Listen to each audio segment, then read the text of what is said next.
ये इतना बेवफा है पैसा, जिस दिन मैं मरूंगा ना, आप में से किसी का इंतकाल होगा, बैंक वाला पैसा तो छोड़ देना, घर पे रखा है वो भी छोड़ दें, जो मेरे जेब में होंगे ना, हैं, मेरे इंतकाल के बाद वो भी निकाल लिए जाएंगे, वो भी मेरे पास नहीं रहने दिए जाएंगे। है कोई किसी ने देखा है कि कफन में जेब हो? हैं, कब्र में कोई तिजोरी देखी आप में से किसी ने कि यार ये तिजोरी बनाओ, बड़ा मालदार आदमी है, 2-4 करोड़ रुपए साथ भेजें इसके? 1 रुपया साथ नहीं जाएगा। जिस माल के लिए सारी जिंदगी गुजारी, ऐसे चला गया हाथ से। किसका हो गया? वुरसा का। अच्छा, वारिसों का हो गया, ठीक है जनाब। आपको पता है मरने के बाद अगर किसी शख्स के ईसाले सवाब के लिए कुछ इज्तिमा करना है, कोई लंगर खिलाना है, कोई मस्जिद मदरसा बनाना है, बंदा कहे चलो यार इतने करोड़ों पे छोड़ के गया, इसके मरने के बाद ये काम तो कर लो, वो भी नहीं किया जा सकेगा, क्योंकि अब ये माल मैयत का नहीं बल्कि वुरसा का हो गया है। जब तक वारिस इजाजत नहीं देंगे, जब तक उसके अपने ईसाले सवाब के लिए भी खर्च नहीं किया जा सकेगा। मेरे पैसे मैंने कमाए और मेरे मरने के बाद मेरे लिए खर्च नहीं किए जा सकते। हाँ, उसकी शरण सूरतें हैं कि बंदा वसीयत करके जाए, वसीयत करके नहीं गया, सारा पैसा वारिसों का हो गया। और हम जानते हैं, हमारा काम ही यही है, मरने के बाद कई लोगों के घर पे जाते हैं, दुआ करने जाते हैं। मैं अरबोपति लोगों के घर गया, बच्चों को कहा यार अब्बू इतने पैसे छोड़ गए हैं, अब्बू के नाम पर कोई मस्जिद बना दो, कोई मदरसा बना दो, कोई कुआं खुदवा दो, कोई सदका जारिया का काम, ताकि कब्र में अब्बू को सवाब मिलता रहे। कहते हैं बस हाजी साहब आप दुआ करें, इंशाल्लाह मशवरा करते हैं, हम बताते हैं, कारोबार के मसाइल हैं, आप यकीन करें वो अरबों रुपए छोड़ के जाते हैं, बच्चे 1 रुपया खर्च नहीं करते माँ बाप पर। जो नेक बच्चे उनकी बात अलग है, काश वो बंदा मरने से पहले खुद खर्च कर जाता। सोचिए इतना बेवफा है ये पैसा, मैं क्यों इस पैसे को जमा करने के चक्कर में, सेठ जी को फिक्र थी, एक एक के 10-10 कीजिए, मौत आ पहुंची कि हजरत जान वापस कीजिए। इधर पैसे गिनता रहा और कब्र में गया तो सब पीछे रह गए। यहां मैं एक और अपनी जिंदगी का तजुर्बा आपसे शेयर करना चाहता हूं। मुझे एक बात बताएं, जितने भी मेरे भाई यहां बैठे हैं, आप अपनी जिंदगी में जितने पैसे कमाते हैं, अपनी जात पर कितने खर्च करते हैं? यहां करोड़पति भी मुझे नजर आ रहे हैं, माशाल्लाह पैसे वाले भी लोग नजर आ रहे हैं, नॉर्मल कमाने वाले भी नजर आ रहे हैं। मैं सबसे एक सवाल करना चाहता हूं, कभी चेक कीजिएगा कि जितने पैसे मैं जिंदगी में कमाए, मैंने अपनी जात पर, पर्सनल, अपनी बॉडी पर, अपनी जात पर कितने खर्च किए? मुश्किल से 5%, मुश्किल से। वरना किधर खर्च किए? बच्चों पे किए, बीवी पे किए, हैं, खानदान वालों पे किए, दोस्तों पे किए, ये बकिया छोड़कर मर जाता है इंसान। अपनी जात पर खर्च कितने करता है? 5। 100 में 5, ऐसा ही है। अच्छा, 100 कमाए, 5 खर्च किए, जवाब कितने का देना है? पूरे 100 का। और हराम के कमाए तो मार कितने की पड़नी है?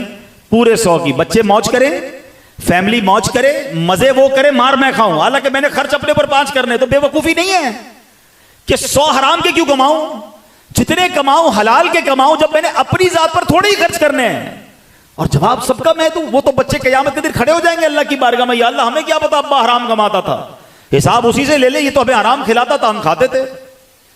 काश ये बात समझ आ जाए हराम रोजी कमाने वालों को कि मैंने हराम नहीं कमाना, क्योंकि खर्च मैंने थोड़े ही करने, मार पूरी की पड़नी है। अक्लमंद वो है कि जितना कमाए वो हलाल का कमाए। अल्लाह हलाल थोड़े में भी तुम्हें बहुत बरकत दे देगा, वरना कब्र में बहुत भारी पड़ जाएगा। और खुदारा मेरे प्यारे इस्लामी भाइयों, लेट्स प्लान फॉर डेथ। मरने की तैयारी करो। आज लोग जीने की तैयारी करते हैं ना, तैयारी मरने की करनी है। जिंदगी तो जब तक है अल्लाह ने रोजी दे देनी है। अल्लाह ने रिस्क का वादा किया है, मगफिरत का वादा नहीं किया। आज बहुत सारे लोग टेंशन में, कारोबार नहीं चल रहा, नौकरी नहीं चल रही, आगे बच्चों का क्या होगा, अरे जनाब उनकी शादी होगी कैसे, कैसे मामलात होंगे, मार्केट ऊपर जाएगी कि डाउन होगी, इसी टेंशन में। मुझे तो याद नहीं पड़ता कोई बंदा आके मिलाओ, हजरत के आज इसलिए नींद नहीं आई कि कब्र में जाऊंगा तो अल्लाह राजी होगा या नाराज होगा, बख्शा जाऊंगा कि नहीं बख्शा जाऊंगा। ऐसे तो हजारों लोग मिलते, कहते दुआ करते कारोबार बड़ा डाउन है। रिस्क का रब ने वादा किया है, बख्शिश का वादा नहीं किया। प्लीज कब्र की तैयारी कीजिए। और मैं आज आपको जो रिवायतें सुना रहा हूं कि कब्र का अजाब हक है, मैंने कुरान की आयत बताई।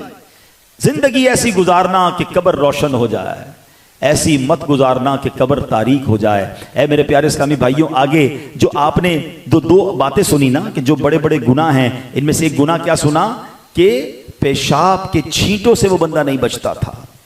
अब जरा आप गौर कीजिए, आज ऐसा बुरा हाल है, पाकी नापाकी की कोई आदत ही नहीं है। अव्वल तो लोग नमाज कम पढ़ते हैं, पढ़ें तो जनाब फिर उसके बाद उनको इन तमाम चीज़ों का एहसास ही नहीं होता। अब तो खड़े होकर पेशाब करने का बड़ा रिवाज बढ़ गया है। ये इतना शदीद अजाब है कि इसकी वजह से कब्र में बंदे को अजाब दिया जाता है। बल्कि मैं एक रिवायत पढ़ रहा था, अल्लाह अकबर, जरा गौर से सुनिएगा कि 3 किस्म, यानी जो अजाब कब्र है ना, उसको 3 अगर किस हिस्सों में बांट दें तो वो 3 हिस्से क्या हैं? अल्लाह अकबर। इस कदर खतरनाक रिवायत थी कि हदीस पाक में आता है कि अजाबे कब्र का 1/3 हिस्सा वो पेशाब के छींटों से ना बचने वाले का है। यानी 1/3 अजाबे कब्र इसी वजह से होता है। 1/3 बताया वो किस वजह से है? फरमाया वो गीबत करने वालों के लिए है। काश ये बात समझ आ जाए कि ये कितने बड़े गुनाह हैं, लेकिन इन दोनों गुनाहों में लोग बड़े मुब्तला हैं। एहसास ही नहीं है, किसी का मजाक उड़ा रहे होंगे, किसी की बुराई कर रहे होंगे। गीबत तो लोग इतना आसानी से करते हैं, कहो भाई गीबत मत करो, कहते हैं मैं सच तो कह रहा हूं। आज मैं आपको एक और अजीब बात बता दूं और क्लियरिफाई कर दूं, गीबत झूठ नहीं होती है, गीबत सच्ची होती है। यानी ये वो सच है जो हराम है। यानी हर सच बोलना हलाल नहीं है। यानी किसी शख्स का रंग काला है और आप उसके पीठ पीछे बुराई कर रहे हैं कि वो काला है, तो आप तो सच कह रहे हैं। ये हराम, जहन्नम में ले जाने वाला काम, क्योंकि उसको सामने कहोगे तो बुरा लगेगा ना। उसकी पीठ पीछे बुराई कर रहे हैं आप, हैं? वो बड़ा गरीब है, उसकी गाड़ी खराब है, उसका मिजाज अच्छा नहीं है, उसको तो सही बोलना नहीं आता, वो दिखता अच्छा नहीं है, व्हाटएवर जो भी आप बात कर रहे हैं, बेशक वो सच है। अच्छा वो सच है तो गीबत है, झूठ है तो इससे भी बड़ा गुनाह है, बोहतान है। मगर न गीबत से बचने का किसी को ख्याल है, न जनाब पाकी नापाकी का ख्याल है। हालांकि हमारा मजहब, हमारा दीन किस कदर मेरे प्यारे इस्लामी भाइयों हमें सफाई सुथराई और नजाफत का दर्स देता है। काश ये बात समझ आ जाए कि हम पाकीज़गी की तरफ आएं। याद रखिए अल्लाह पाक है, पाकी पसंद फरमाता है, सुथरा है, सुथरापन पसंद करता है।